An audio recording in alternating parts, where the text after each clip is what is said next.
दोस्तों, लाइपोमा में जिम नहीं करना है। लाइपोमा के ट्रीटमेंट में जिम नहीं करना है।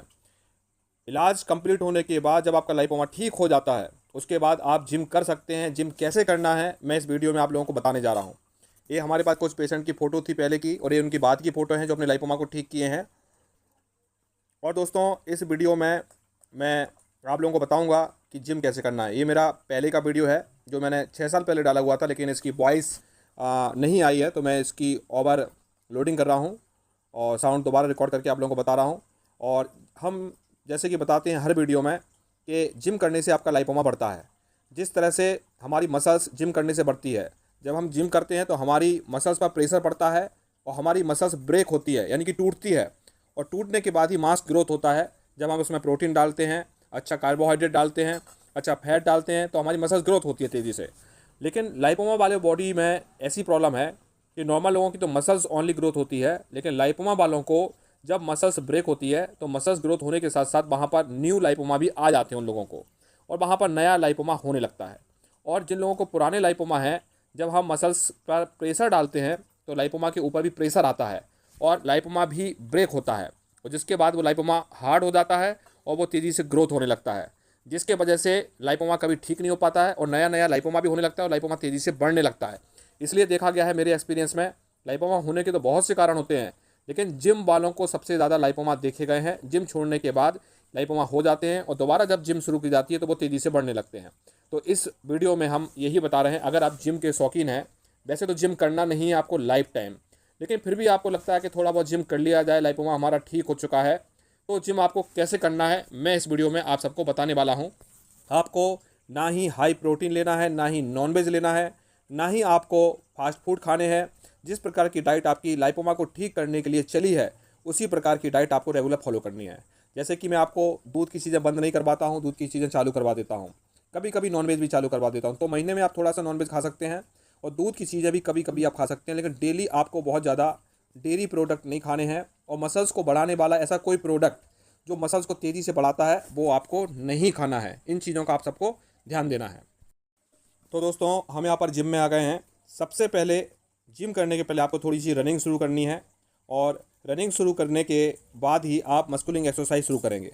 तो थोड़ी सी आप कम से कम, आपका टारगेट पहले सबसे पहले रनिंग पे होना चाहिए। और कभी भी आप जिम करते हैं तो आपको मसल्स ग्रोथ के ऊपर काम नहीं करना चाहिए, मसल्स के मेंटेनेंस पर आपको करना चाहिए। तो सबसे पहले इस प्रकार से आपको रनिंग करना है करीबन 30 मिनट। उसके बाद ही आपको मस्कुलिंग एक्सरसाइज शुरू करना है।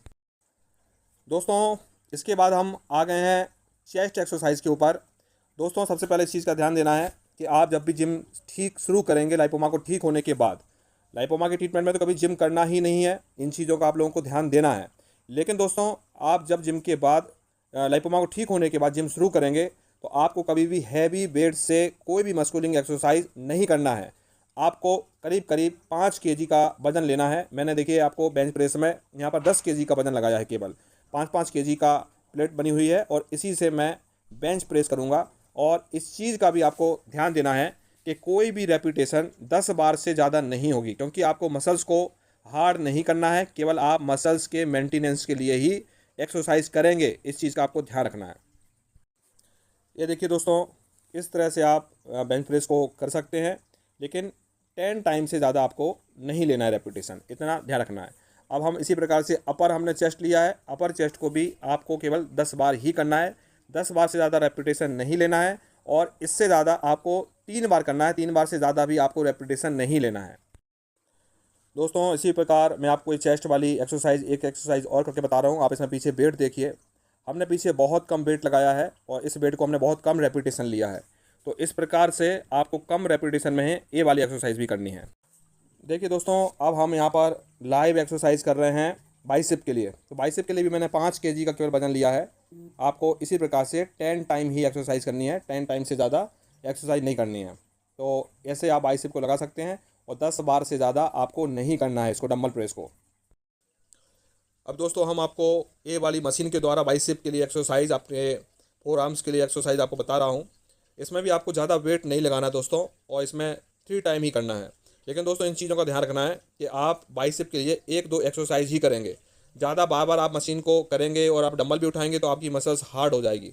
तो आपको इन चीज़ों का ध्यान रखना है। मैं केवल आपको ये करके बता रहा हूँ, आपको ऐसा नहीं करना है कि आप इस मशीन को भी कर रहे हो और बाइसेप के लिए आप रॉड से भी कर रहे हो और डंबल से भी कर रहे हो।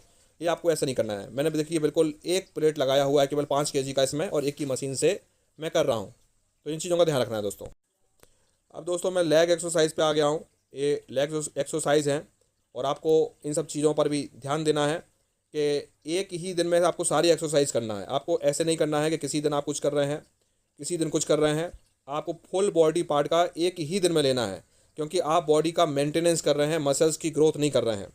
तो इन चीज़ों पे ध्यान रखना है कि आपको एक दिन में ऊपर से लेकर नीचे के सभी पार्ट की एक्सरसाइज करनी है और थोड़ी थोड़ी करना है, कम रेपिटेशन में करना है और अलग अलग दिन में अलग अलग आपको आइटम से करना है, अलग अलग एक्सरसाइज करनी है।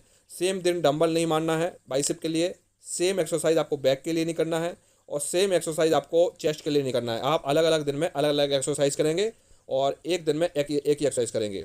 जैसे कि मैं आपको ये बता रहा हूँ कि बैक के लिए आपको ऐसे करना है, तो बैक का एक दिन ऐसा कर लीजिए, एक दिन आप दूसरी एक्सरसाइज कर लीजिए बैक के लिए। एक ही दिन आपको बैक साइड के लिए एक ही एक्सरसाइज नहीं